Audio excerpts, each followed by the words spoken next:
دوستوں، یہ واقعہ بہت پرانا واقعہ ہے، جب شاہ فیصل کالونی اور ڈگ روڈ کے درمیان کوئی پل نہیں تھا، بلکہ ادھر ندی کے راستے سے کراس کر کے جانا پڑتا تھا۔ میرے دادا اللہ بخشے یہ واقعہ سناتے ہیں۔ وہ بتاتے ہیں کہ میں اپنی بہن کے گھر ڈیوٹی کے بعد چلا جاتا تھا۔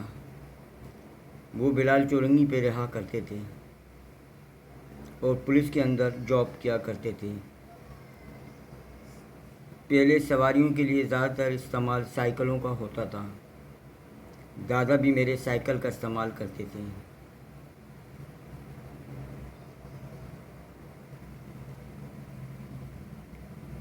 ایک مرتبہ دادا بتا رہے ہیں کہ بہن نے زبردستی ان کو کھانے کے لیے روک لیا۔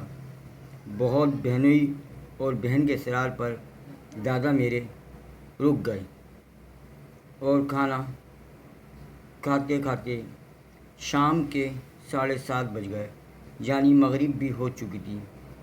سردیوں کی راتیں تھیں، کڑاکے کی سردی تھی۔ دادا میرے اللہ حافظ کر کے اپنے گھر کی طرف گامزن ہوئے۔ حسب معمول وہ ایسے ہی جاتے تھے۔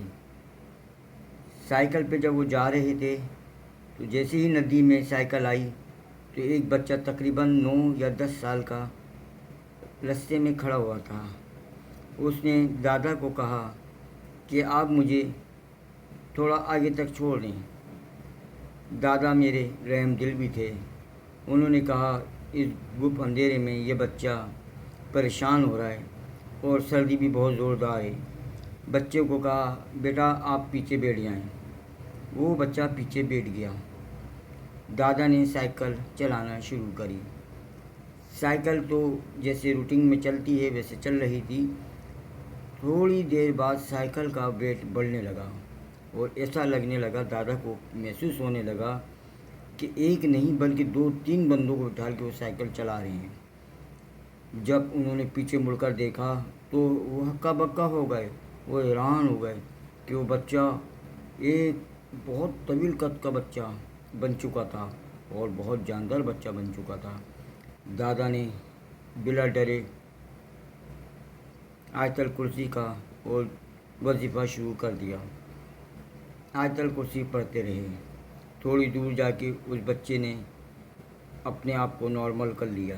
جیسے پہلے کنڈیشن میں تھا ویسے ہی وہ بچہ اپنی کنڈیشن پہ دوبارہ آ گیا۔ آیت الکرسی کی برکت تو پھر برکت ہے۔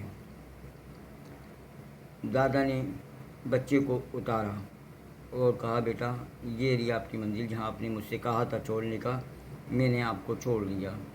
اس نے میرے دادا کو کہا ولی خان۔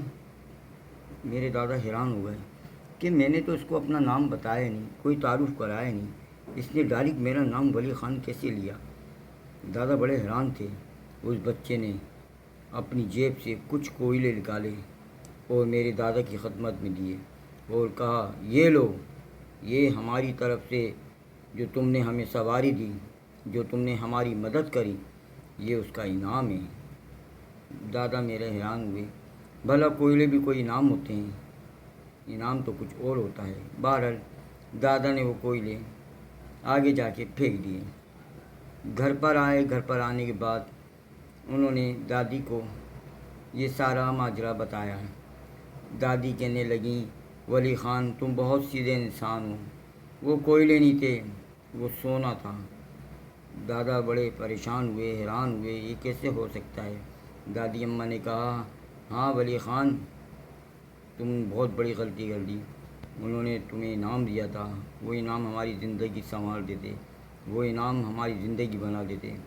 دادے نے کہا میں صبح فجر کی نماز کے بعد اسی پوائنٹ پہ اسی جگہ پہ جاؤں گا، اگر میرے نصیب میں ہوگا تو وہ کوئلے مجھے مل جائیں گے، نہیں تو ان اللہ مع الصابرین۔